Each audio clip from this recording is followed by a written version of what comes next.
Welcome to Everything Co-op, bringing you information on how cooperatives can help improve your quality of life. This show is being sponsored by the National Co-op Bank, NCB. The NCB is dedicated to strengthening communities nationwide for the delivery of banking and financial services for the nation's cooperatives, their members, and other socially responsible organizations. For more information on the power of community ownership, visit ncb.coop. That's ncb.coop.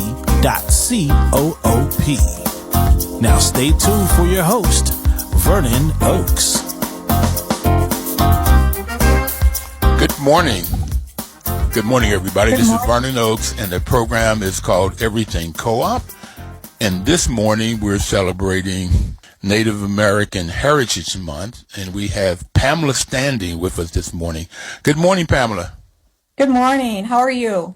I am great. How are you? And where are you? I am in Minnesota. Okay. And how are you doing today? I'm doing pretty good. We had snow yesterday. Oh, okay. No, okay. I got a chill. Okay. I'm not ready for it. I'm not. Okay. Well, I'm in Texas on my way to Arizona in my RV, and I'm glad that we can connect with technology. And if technology works, we'll just keep moving it.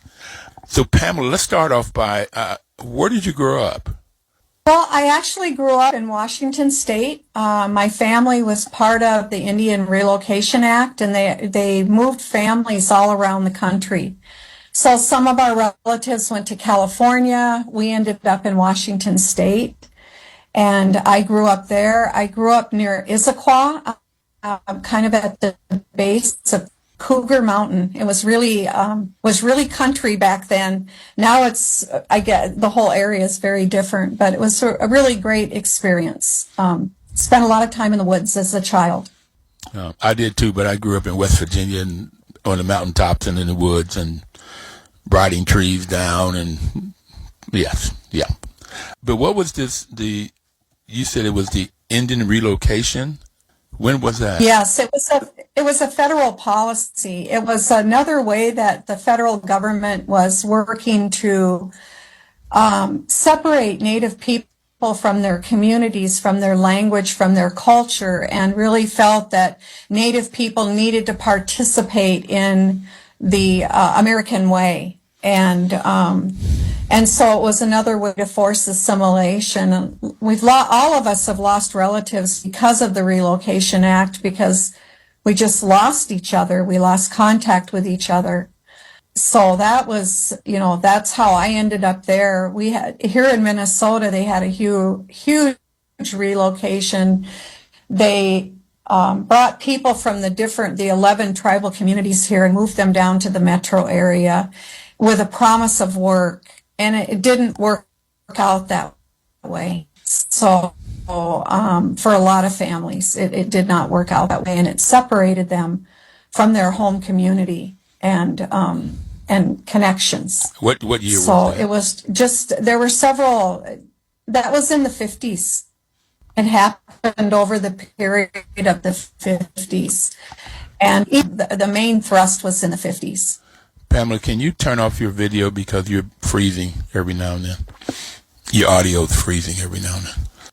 Okay. So when I think about the relocation of Native Americans, indigenous people, I go back to the Trail of Tears. I wasn't aware that this relocation was as early as or as soon as in the 50s. Okay, so you grew up in Washington State, and you're in Minnesota now. Mm-hmm. So, and I lived in Oklahoma. That's where my family's from. I just happen not to have a drawl. I kind of get one when I go home for a while, but all my grandparents and my aunties, and my uncles, they all had that Oklahoma, that real slow way of talking, and they kind of laugh at me when I started working back in the community. They said I sounded like a northerner, and they were afraid I'd get shot if I was walking around, in some of the communities, because they would think I was a revenuer. I just thought that was so funny. But Revenuer being yeah, a it tax was. collector? Yeah, well, and sometimes checking on people doing things. A revenuer could have been the FBI, it could have been Okay. federal police or something like that. I'm not sure, but there was just a general distrust of people with northern accents. So I had to overcome that, not having that kind of slow drawl. And I remember even one time my grandpa said I sounded like I was from New York City. And I thought, oh my gosh, I make a New Yorker, look like they're, I look like I'm sleeping compared to a New Yorker. So it's just, I guess it's a matter of perspective. Okay. But, I laugh because I was born in New York, and my parents moved us to West Virginia when I was not even a year old. And I would go back and visit my cousins in high school, and all of them and their friends teased me because I had a Southern drawl, that slow talking. I don't know when I lost it. And I would say, I don't have a Southern drawl, but I had it. And that makes it harder to be with your culture if your language, even both speaking English, but the Southern drawl or Oklahoma drawl versus a Northern talk, and New Yorkers do speak fast. Yeah. Okay. And so you had to overcome that. Yeah.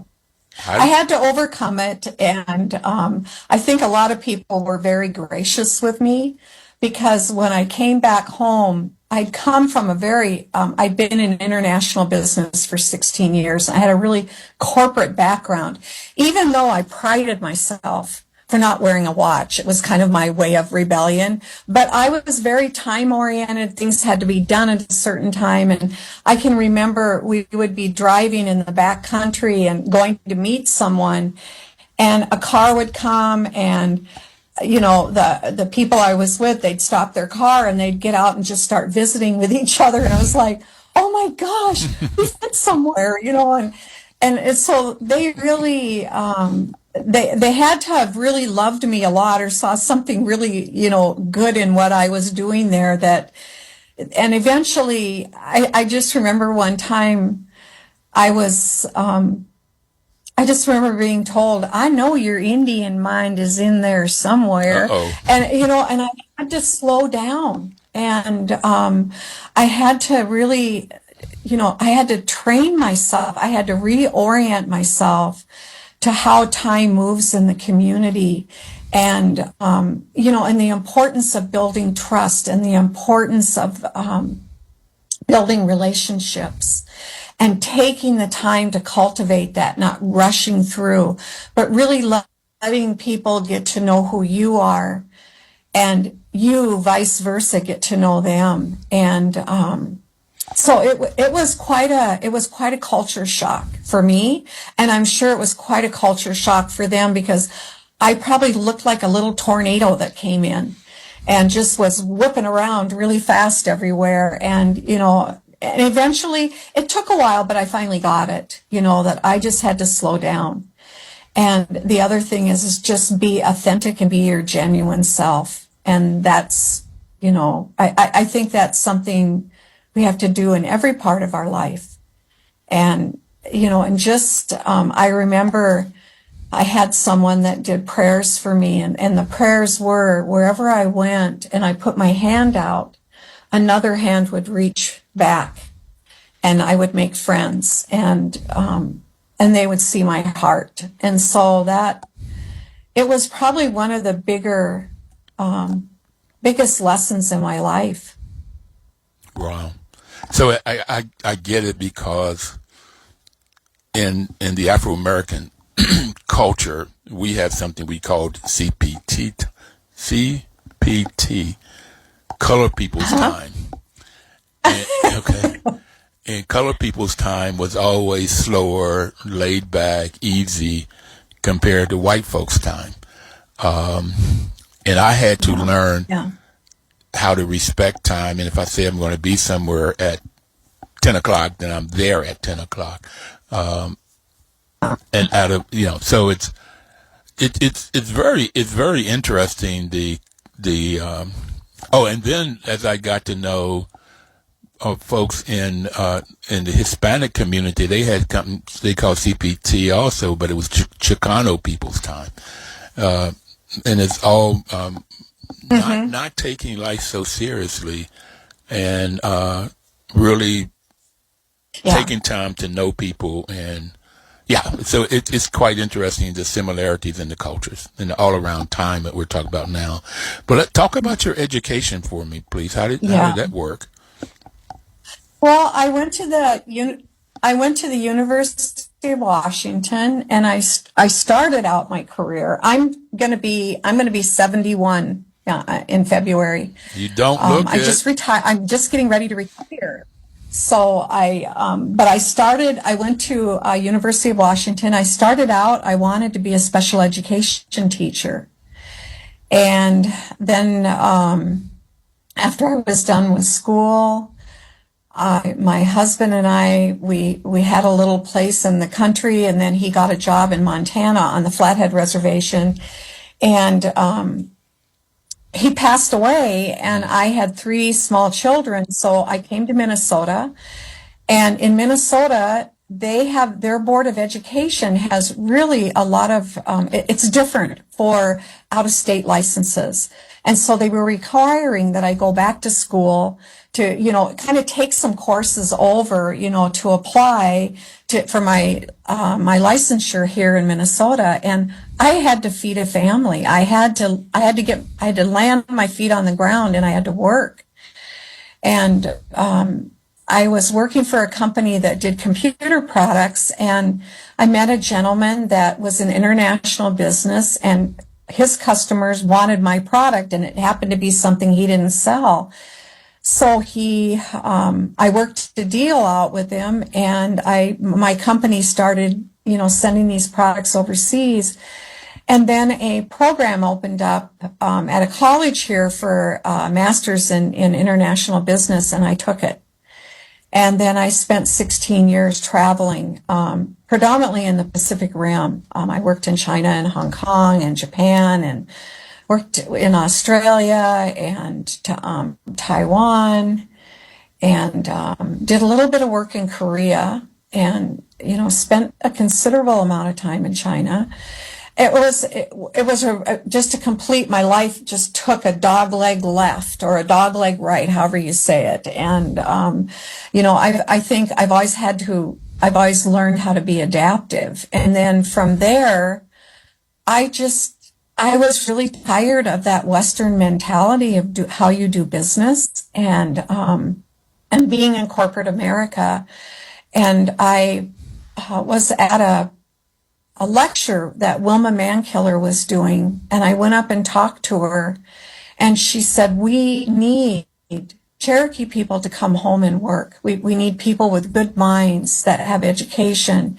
And so that's how I got reconnected and going back home to work in the community.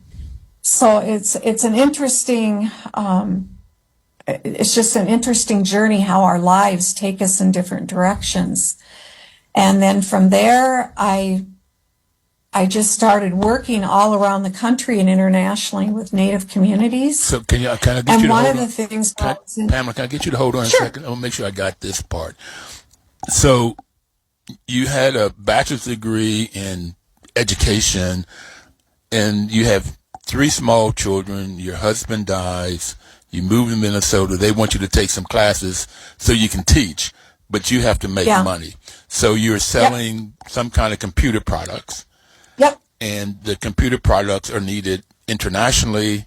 So you work out a deal and you sell these internationally, particularly in the Pacific Rim. Okay. So you're traveling a lot, raising 3 kids, and taking care of business. Is that? I traveled, usually when I would travel, I traveled a couple times a year, and I'd be gone for about a month. Okay. And I would just, and back when I started, women were not in direct sales. And I didn't know that. I had no idea. I just knew I needed to take care of myself and my family, and, and raise my sons.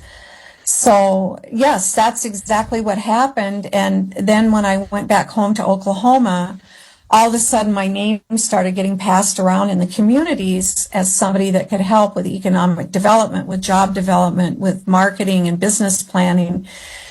And then that's where I landed. And then in 2007, started convening because of the limited amount of business happening on our reservations. We started the Minnesota Indigenous Business Alliance. It was about 45 organizations that came together originally, and they were agencies, they were tribal members, they were tribal leaders, they were economic development directors at tribes. It was really interesting. But one of the things that happened when I was at home was I cannot take responsibility, but I helped. We started the Native Women's Cooperative, and that was where I had exposure to cooperatives when I was in college, like a health food store that we ran. And I liked that model. I liked working together. But this was really wonderful to, to be a part of something. And then we were working with a woman. Her name was Starry Kruger. She was out of New York.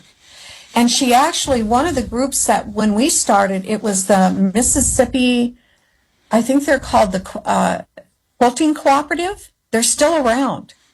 And there were about 12 different cooperatives of people of color that were working in this program that Starry Kruger had gotten through Toshiba. And it culminated with people going to China for the women's, there was a big gathering for women. But that co-op, when I look back, I look at the mistakes that we made, but I also look at the way we came together and how we worked together. And it really started with relationships, and it started with prayer. Everything was a prayer, that we didn't walk in front of it. And so let me make sure Pamela, let me make sure I get this straight. In this quilting bee in Mississippi, this quilting co-op, do you know if they were a part of the Federation of Southern Co-ops? Do you know that name? I don't know, because back then I didn't know what I didn't know. You know what I mean? And you don't know what questions to ask, but they are still around. I wanted to say they were part of the cohort that we were in. There was a group of Hispanic women. They were on the other side of Taos, and they raised sheep and wool. And there were about 10 of us that were part of this cohort. Excuse me. And we hosted a group in Oklahoma. I didn't travel with the group to all the other convenings, but we brought them all together. And I'm trying to think of what Starry's organization was, but she got the funding so we could get started. And we started the co-op, and we were selling our products at the, I'm so sorry. I'm trying to think of the name of it. United Nations. What products? We were selling our products. What products? Well, handmade products from the artisans in Oklahoma. So we have potters, we have basket weavers, we have people we make marbles, they make jigs. Jigs are what are used to catch fish. Even the baskets that they can put in the river to catch fish. There's just some amazing work that this art form is still alive in our communities. It's not a collector's item. It's a practical, it's utilitarian. So we were selling our products in New York at the Friendship Center, and then at United Nations, and then we had another outlet. And the other thing, as a part of this group, there were women in the group that got to go to school in California, and they were able to further their education. So a couple of the women in the group went on and got their master's, and I think one went on and got her PhD. So it was really an amazing opportunity, but just meeting all these other co-ops that were in very remote rural communities and the type of work that they were doing together. I want to call them the Freedom Quilting. Yeah, they were part of the Federation of Southern Co-ops. Okay. And they were formed. Yeah, and they were part of the group that we were involved in with bringing these co-ops of women together. And so that's where my that model always stuck with me about how we built and how we worked together and, how we communicated with one another. And so when I was working with MNIBA and I got a USDA grant and I was working with a fellow, he's passed on now, his name was Chaz Wheelock. He was Oneida, and I kind of call him like a native scholar. The guy had a lifetime of experience. I mean, he knew everything about Indian law. He was so brilliant, and he and I talked a lot about co-ops. And then from there, I met Kevin Egberg at Cooperative Development Service. And then Kevin and I eventually, through him, we did an SDGG grant together. And what was born from that was the Indigenous Guide. That was all that research that was done. I worked on that for, a year and a half. And that was through the partnership with Kevin to get that done. So what is but the prior Indigenous? to that, I had created another one. And Chaz was the one that really inspired me to really start looking at where are the co-ops? What's happening? And then I started just calling and getting lists from people. And so the first guide that I developed, I remember the USDA was really happy with it, but I was much happier with the Indigenous Guide because it was really coming through my lens, through a cultural lens, not the kind of the Eurocentric model of cooperative development, which I feel is very linear, and we do things in a very circular way. So, it's different. We may Pamela, jump to. Pamela, yes. What is the Indigenous Guide? What is that you created?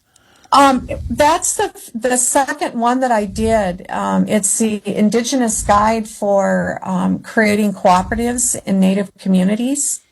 It's on the website, the MNIBA website, and people can download it. So that's if they go.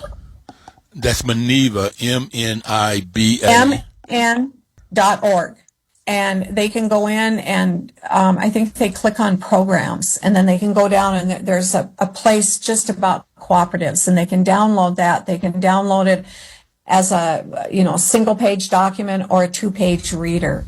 I recommend doing the single page because the print's bigger. And but I want to make sure I got your webpage right. It's MNIBA.org. Correct. Okay. All right. So like Minnesota MN and then Indigenous I Business B Alliance A. .org. .org. Okay. So they can go there. Now, what does the guide tell you? Well, it talks about the stories of the research that I did and how things were being done in our communities, how they were being done differently. And how that use of, our own indigenous lands of how we create or co-create cooperatives in our communities. And they may not look the same, from another perspective, but they work for us. I don't know if I have one just sitting here. No, that's okay. Listen, so when you go to your webpage, you said you go to programs? Hang on. Yes, I believe it's programs. I can do it really quickly.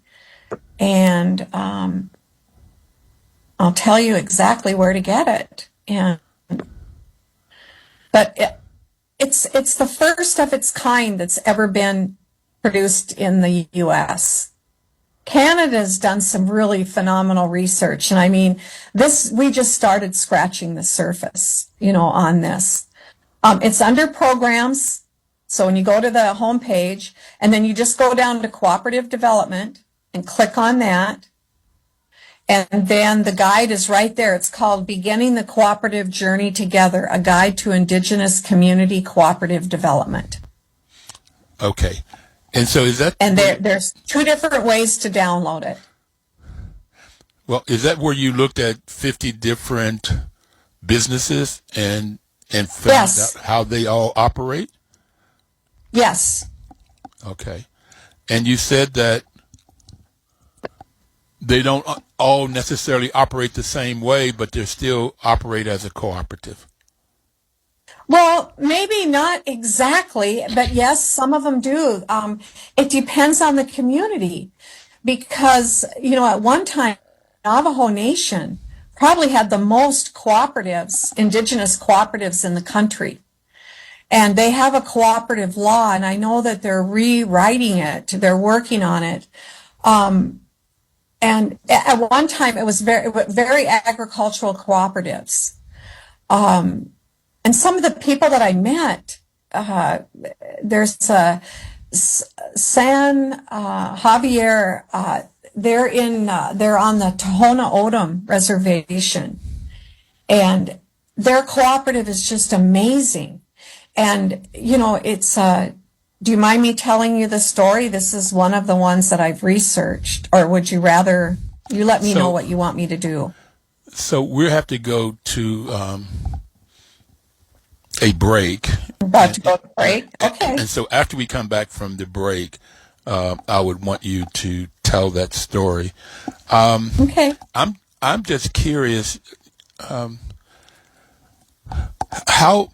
So let me say it this way: I have it that working cooperatively, working as people working together. Like if you go back to the tribes, no matter if they're in the Sahara or here in the U.S., everybody in the tribe knew what they had to do. The women had their jobs, the men had their jobs, the old people had their jobs, the young people had their jobs. And so they worked cooperatively. And if somebody didn't do their job, it hurt the community. And so co-op businesses are formed that way also. So I have it that co-ops it's the center of humanity. It is how we've worked together. And then somebody else came in and said, Europeans, that it's the individual that has to pull themselves up by their bootstrap, or they put this thing, and then it's to gain as much money as you can, as opposed to helping the community as much as you can. So is that what you found? Just give me a yes or no, and then we're going to break. Is that what you found? And when you said, okay, yes, right. So I did. So we agree, and when we come back from the break, I would like you to tell the story that you were talking about, and maybe there's some other stories. Yeah, I'll send you a link to their website in the chat, okay? Okay. Thank you, everybody. We will see you right after the break.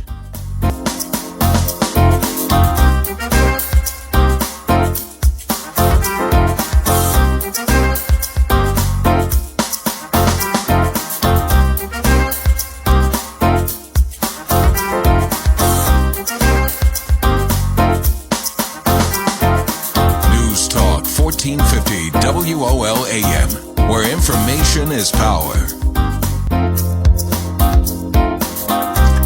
Welcome back, everybody. This is Vernon Oaks, and we're celebrating Native American Heritage Month.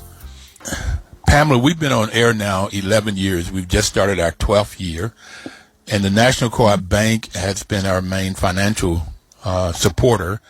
They've also supported us in a whole lot of different kinds of ways in this cooperative environment. NCB's mission is to support and be an advocate for America's cooperatives and their members, especially in low-income communities, by providing innovative financial and related services. And I would suggest the African-American community, the Native American community, the Hispanic American communities. For the most part, there's a lot of low-income communities, and NCB has been providing innovative financial services for co-ops and their members in these communities. So I want to go back. You just had an extremely interesting career. You said you're 71 years old, and you're younger because I'm 77. So okay. Okay. And you had to come back and assimilate into the Cherokee Nation because you didn't speak the same way, you didn't have the draw, and you didn't have the method or the style or the culture of taking time to build trust and relationships. Okay, so you learned all of that after 16 years in international business, and they wanted you to help to create businesses in the Native American communities. Why did you decide to do co-ops as opposed to capitalistic businesses? I like the model. The model feels right to me, but I work with people where they're at. So if somebody wants to do an individual corporation, I help them. But I really try to encourage people to work together and work collectively because we can get so much more done. Yes, totally agree. And it's, from what you've told me, it's the Native American way, working together, working collectively. Is that right? It is. And just working collectively, something that, I've been really talking about a lot the last few years is we practice the giveaway. And the giveaway was really our first banking system. And it was a way that one family or group didn't amass a lot of things. And so you would do the giveaway as a thank you. Maybe you'd really been blessed, and you would share, you would redistribute the wealth in the community. And, and we still practice that today. We still practice that giveaway. And it reminds me of like dividends, when you have that abundance, then you give back to the people that you work with, that you live with, that are part of your community or your cooperative. And to me, it just really makes sense to redistribute that prosperity in your own community and not let it leave in a big box store. And that you're really building a stronger community and capacity and professional development. You're helping people to grow. So that's what I love about it. So you really go into the third principle. There are 7 co-op principles formed in Europe, and it was member economic participation. And you got a dividend. Well, first off, you had to pay something to be a member, and that could be very small, $100, $1,000. You could pay over time. In some places, it could be sweat labor, but it's put something in, and when and if there's a surplus, then you can get the dividends back, and the board of directors and or the members make that decision. There's nobody from the outside making the decision of what the dividends are. So that's interesting you went there, because I guess you talked about this. My introduction and first reason that I loved co-ops was because of the 5th principle, education, training, and information. I have an MBA also, and I started managing housing co-ops in Washington, D.C., and the DMV, D.C., Maryland, and Virginia. And it was interesting to me how people, mainly black women, could make very intelligent decisions in running a business, and they didn't have, and most time, at best, they had a high school education. But they got the training that they needed to run the business through this 5th principle. So that was my first love. I like you went to member economic participation, and I've never heard the giveaway. I like that idea. It's really precious to me that we do that in our community, and we do it for a lot of reasons. Maybe you asked for help because you were ill and your body's fine now. Then a year later, or maybe you've lost somebody in your family and people have come and they supported you during that person's death. A year later, they do a giveaway. And it's not the same everywhere. I'm being very general, but it's a practice that I just love how it works. And, we never had people that were on welfare or houseless. Everybody was taken care of. And that's, so those are the things that I really treasure about my culture, is that generosity and that reciprocity, that circular giving, and keeping it moving. So, and I think that's not, I feel, and I've heard a lot of older people say this to me, that we were the first co-opters because we always worked collectively. Well, I don't know about first. And the reason I go back to Africa, okay, and the belief is that humanity started there. And if that's the case, it was started there. But I get. Well, then we'll give it to you guys. So, we won't fight about it, whatever the case may be. I'm not going to fight over that. Okay. I won't fight over that.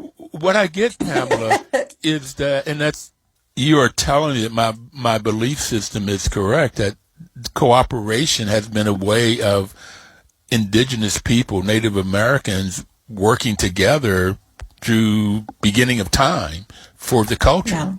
Yeah. Well, our very survival depended on how we work together.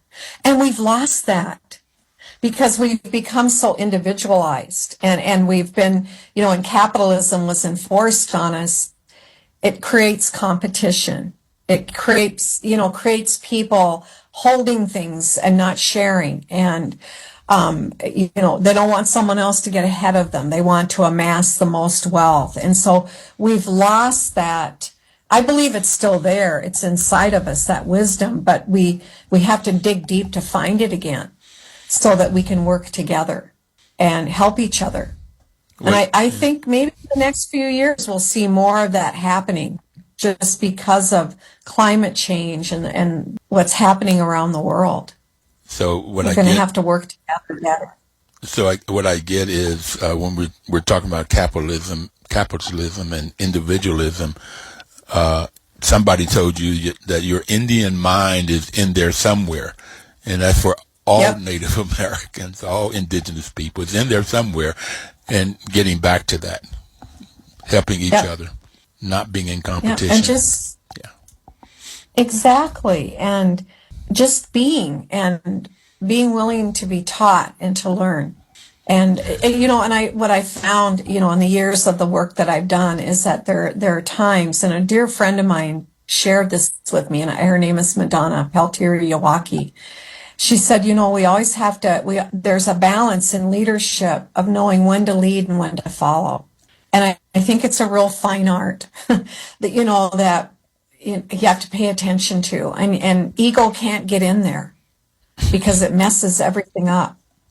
So if we're thinking of who we're serving all the time and we keep those people in the center, then I just don't think we can go wrong. And that's what I love about cooperatives, because usually the ones that I've seen where they're building them, it comes from that place of they see an opportunity and they want to do something good for their community and make the community a better place and better lives for the people.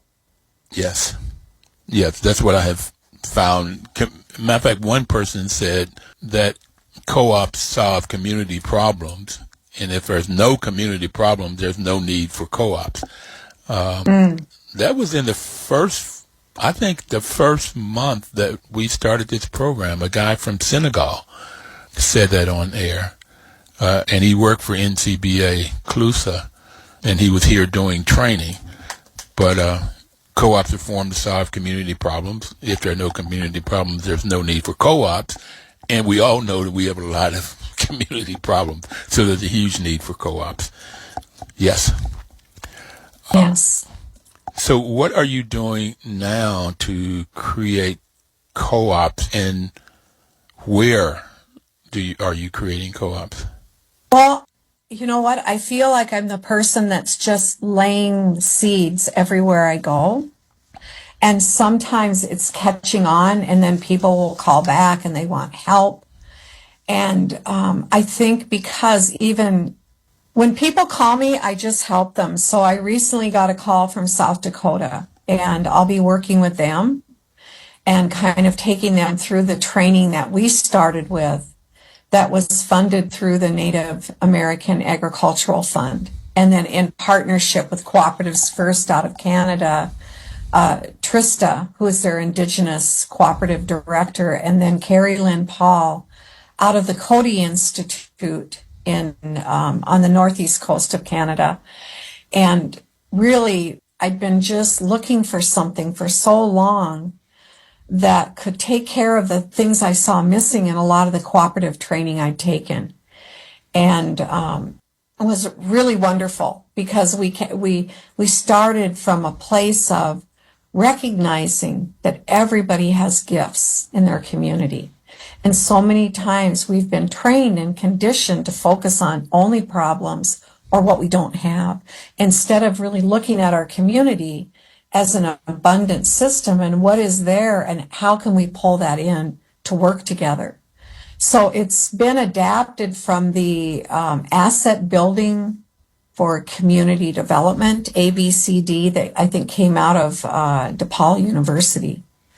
And it's a different practice where it's not focusing on the problem or the needs, but on the opportunities and how you bring people together around an opportunity. I see it working, and we want to create a curriculum where Native American community cooperative developers can go through this course and receive a certificate. And we're working with AHEC, with a higher education, to see if we can find a tribal college that will sponsor the curricula. So how to bring people together around the abundance that's in a community, and that everybody has a gift, and how do you put those gifts together to create the most productivity for the community? I love it. I love it. Okay. We did an exercise, Vernon, called Hand, Heart, Head, and Spirit. And we had people identify what their gifts were in the community. So, and it's something that's really difficult.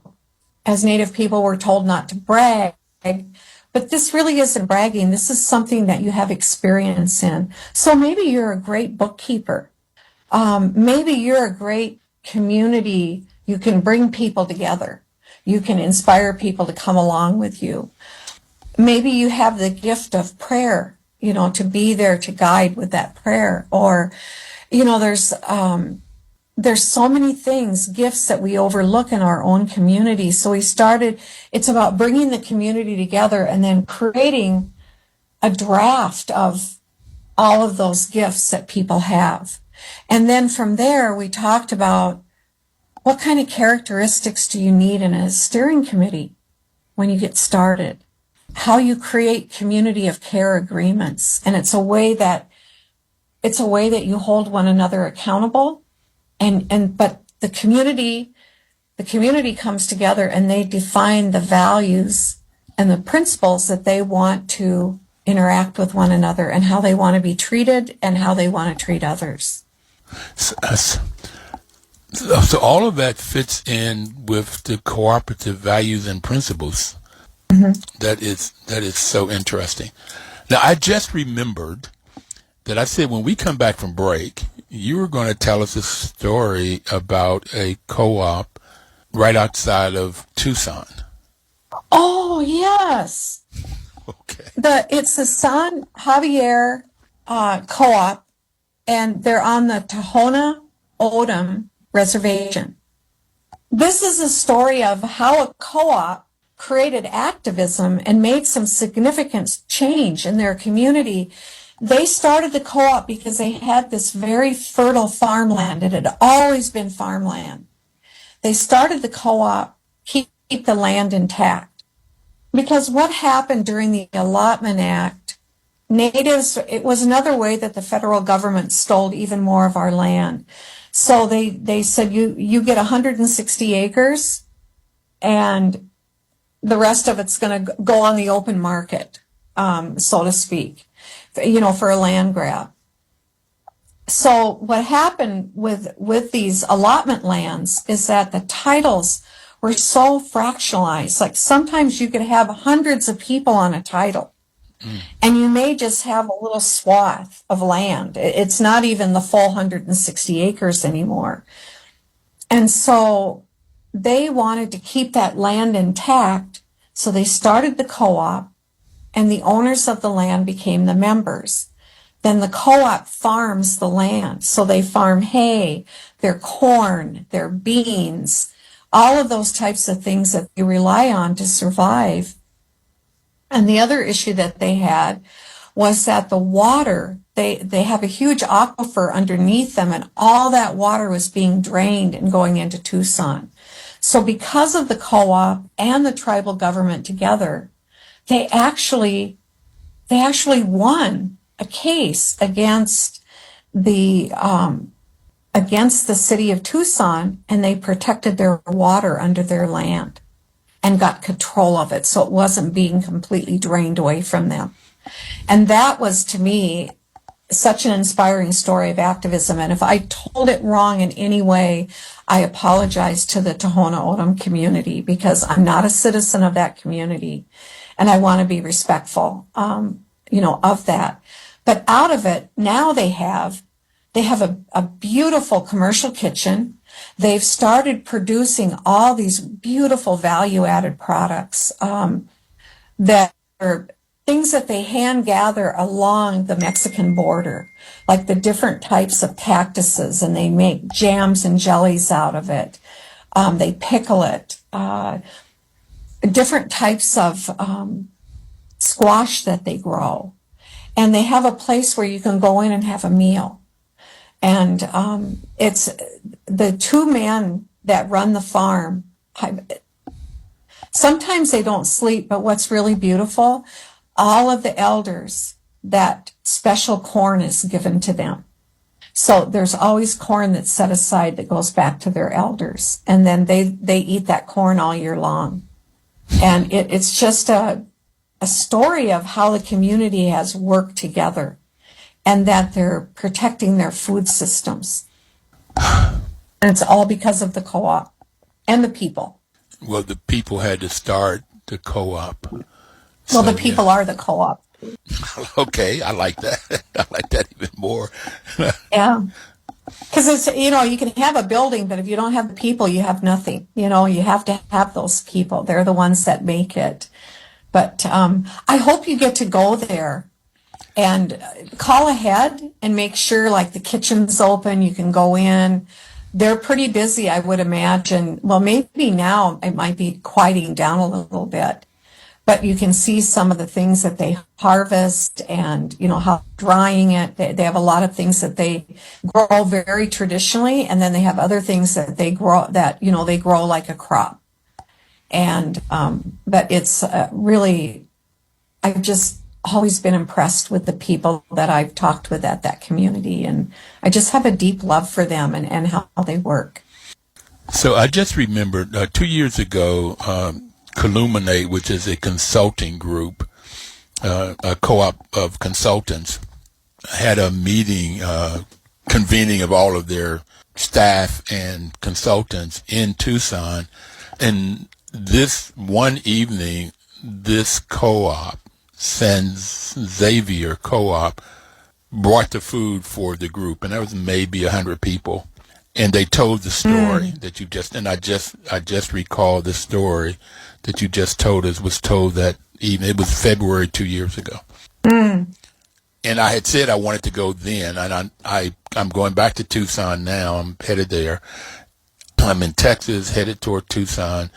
And I would say before the end of this year, I would get there, because I was very excited about what they're doing. I think I recall hearing about the suit and winning the suit about over the water, because water, particularly in Arizona and California, that's the big commodity. Yeah, that's huge. Okay. Yeah. Yes. So well, I hope you get there and call ahead and see, when they're open for meals. And I haven't been able to go there, so I'm really excited for you. So send me an email and let me know how it goes. Okay, I got to make a note of that. Pamela, what are the things that you're working on now for the future? How do you see the future co-ops for Indigenous people? Well, we're still working on moving forward. on finishing the Native Community Cooperative Developers curriculum. And we've got part 1 and part 2 done. Now we have 3 more parts, and that goes into your finances. It goes into your legal. It goes into your steering committee, and educating and keeping people engaged. And so that's what I want to finish. That's on my bucket list, Vernon. It's really important to me, and I really believe in it, because I've seen already with the first cohort that went through the training that was all grounded in Indigenous ways of being and knowing and building relationships. I saw how people, they were happy, and, it spoke to them, and they felt very safe, working together with other Native people. And so it was a really beautiful experience. So you said... So we're still looking for more funding for that. Okay, how much do you need? We're trying to raise about $250,000, and that should probably get it finished. Have you tried CDF, Cooperative Development Fund? Well, they were part of the initial. They were not the initial funder, but they received the funding, and they were like our fiscal agent when we started. Okay. So, no, I've been looking at some other places, and we may look at some private donors too, because we just believe in this, that this needs to be done.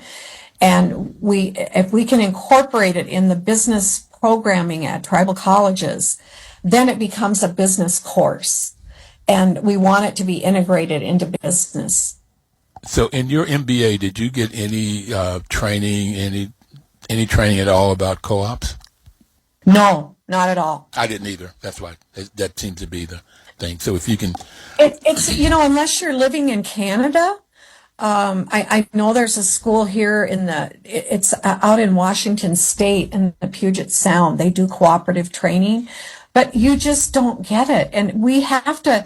I think all of us have a responsibility that are working in this field to really advocate for some strong curricula that gets interwoven into our higher education systems and not excluded, because a co-op is a business. And I don't know why people, when I talk with people that are teaching business, why haven't you brought like several courses about forming a cooperative? And they don't see it. They almost look at a co-op sometimes. Some of the reactions have been like, it's a nonprofit. And it's not a nonprofit. It's a for-profit. But it's just about demystifying some of those things that we've been told over the years. So I got my MBA from Stanford.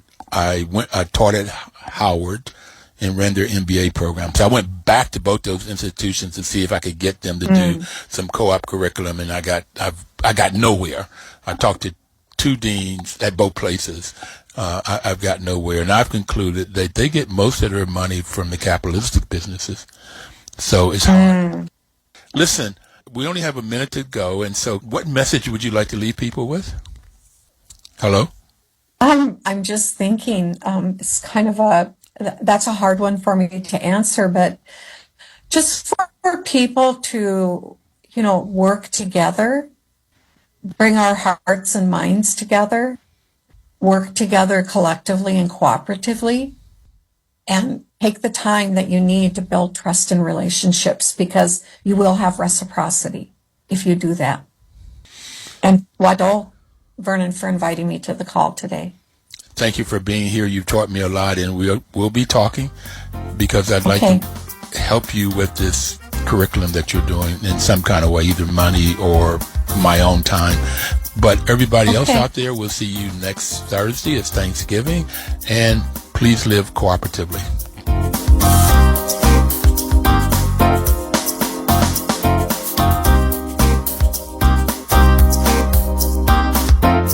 The preceding program was paid for by Everything Co-op.